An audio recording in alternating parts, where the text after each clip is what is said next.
전장 부품의 복합 환경 내부 해석이라는 주제에 대해서 이야기를 한번 해보겠습니다.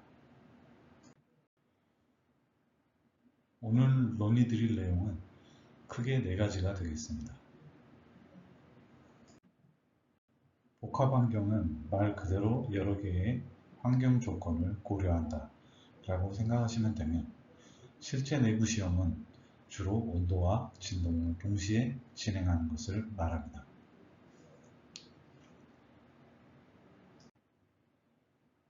전동화 및 첨단 기술의 적용에 따라 전장, 즉 전자부품의 수도 늘어나고 첨단 기술의 적용으로 그 복잡도가 증가된 고성능의 전자제품으로 변화되어 가고 있습니다. 다시 말하자면 그림에서도 보이는데 솔더 조인트 성능에 대한 집중도가 증가하고 있다, 이 말로 보시면 되고, 처리해야 될 IO가 늘어나면서 이제 그 솔더의 높이 그리고 솔더의 양이 줄어들고 있습니다. 그래서 이제 솔더 조인트의 신뢰도가 뭐냐? 이거는 이제 패키지와 PCB를 연결하고 있는 솔더의 구조적 안정성, 이것을 이제 필요 시험으로 검증하고 있습니다.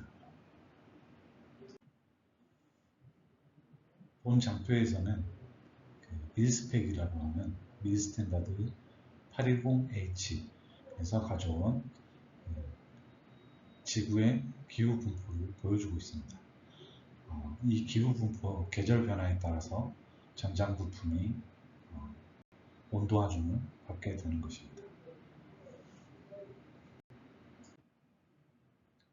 모든 제품이 그렇듯이 자동차도 집 주차장에 가만히 서 있는 것이 아니라 다양한 주행, 즉 도로 조건을 폐차 직전까지 겪게 됩니다.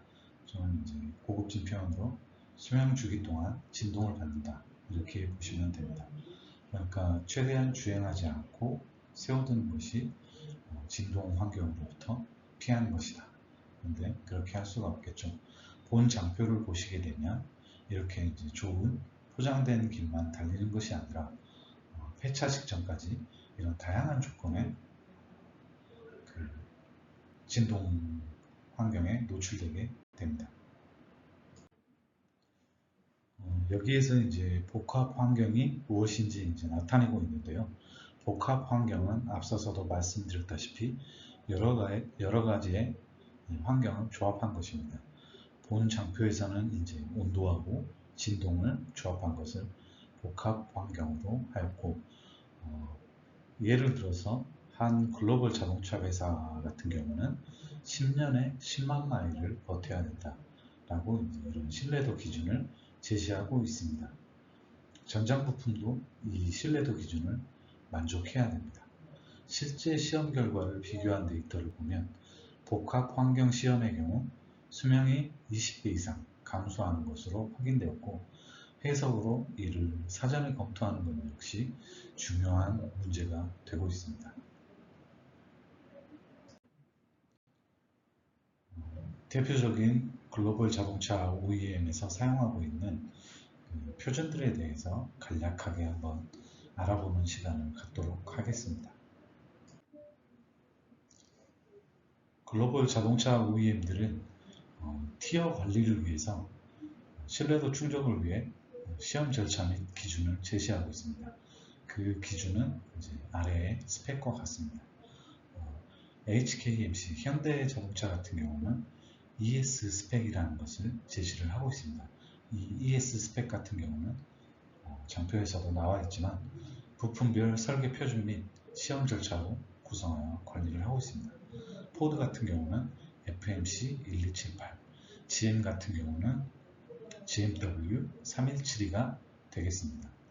GMW 3172의 경우에는 웹에서 2014 버전 검색이 가능합니다.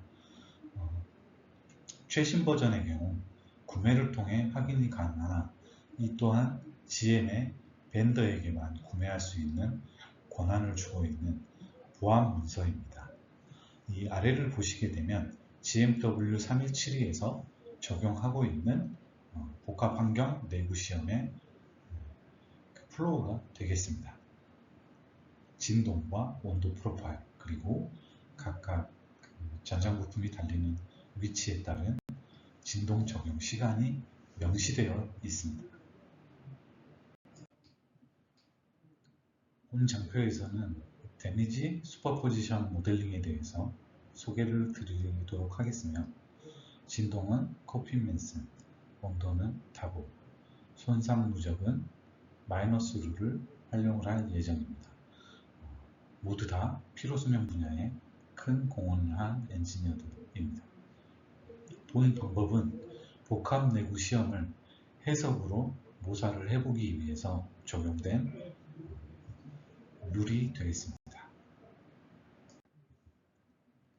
본 장표에서는 데미지 슈퍼포지션 모델링에 대해서 흐름도를 플로우 차트를 한번 보여주고 있습니다. 복합 내구 환경 시험 같은 경우는 진동과 온도 하중을 동시에 적용을 해서 그 결과를 확인하는 것입니다. 이를 해석적으로 모사를 하기 위해서는 어려움이 있기 때문에 진동 하중과 열 하중, 이거를 두 가지로 나누어서 각각 해석을 진행을 한 다음에 이 결과를 합산하는 방식으로 솔더의 수명을 구하는 그런 방법을 제시를 하고 있습니다.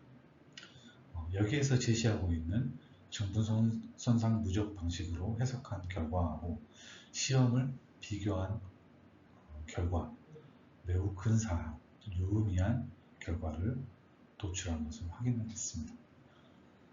여기에서 보시게 되면 이게 이제 코피맨슨 식이 되겠는데, 이 코피맨슨 식의 피로 강도 계수항, 이 계수항에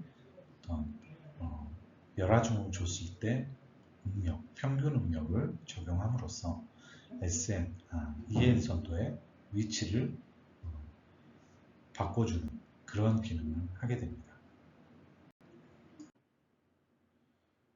해석 모델을 가지고 복합 내구 해석 예시를 한번 들어보았습니다.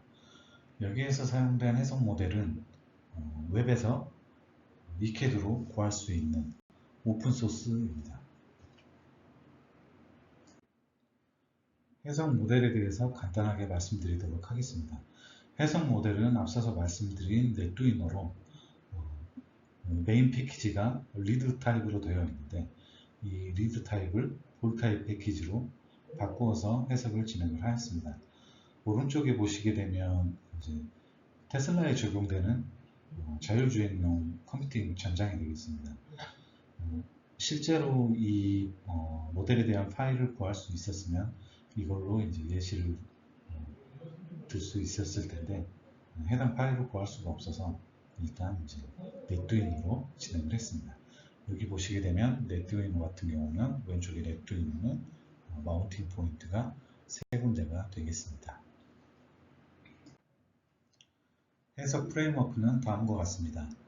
준비된 ECAD 파일로부터 모델을 생성을 하고, 그 다음에 열하중 해석을 진행을 합니다. 그 다음에 진동하중 해석을 진행을 하고, 진동하중 해석을 진행을 할 때는 앞서서 말씀드렸던 피로 강도 계수, 이 피로 강도 계수 항에 이제 평균 응력 텀이 제공된 것을 볼 수가 있습니다. 이 평균 응력은 앞선 서머 로딩에서 추출된 그 각 온도 포인트에서의 평균 응력이 되겠습니다. 이것들을 적용을 해서 이제 최종적으로 진동하중이 적용된 피로 수명을 구합니다. 여기까지 한 다음에 이제 열하중과 진동하중에서부터 구한 수명을 각각 합산을 하게 되면 최종적인 솔더의 수명을 구할 수가 있게 되는 것입니다.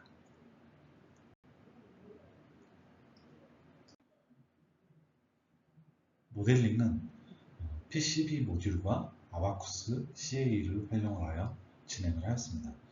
PCB 모듈은 ECAD 파일로부터 FEM 모델을 만드는 데 적용된 툴이 되겠습니다. 그리고 아바쿠스 CA에서는 앞서서 만들어진 FEM 모델 위에 패키지를 올리고, 그 다음에 이제 크리티컬 포인트에 대해서 서브 모델링을 추출을 하는 그 작업을 진행을 하는 겁니다. 여기에서 보여주고 있는 것은 열화중을 적용했을 때 각각 해석 결과가 되겠습니다. 여기 우측 상단에 보시게 되면 한 사이클이 8시간이고 Tmin, Tmax 이렇게 이제 한 사이클로 구성이 되어 있습니다. Tmin은 마이너스 40도가 되겠고 Tmax는 플러스 125도가 되겠습니다.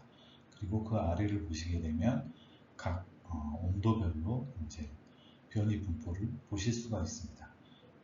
처음이 마이너스 40도, 그 다음에 이제 125도, 그 다음이 20도 이렇게 되겠습니다.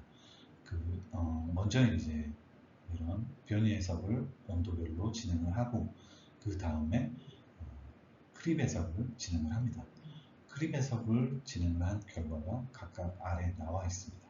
아래 보시게 되면 이제 각각 온도에서의 평균 응력을 추출해 놨는데 이 평균 응력은 진동 수명 추출에 적용될 예정입니다.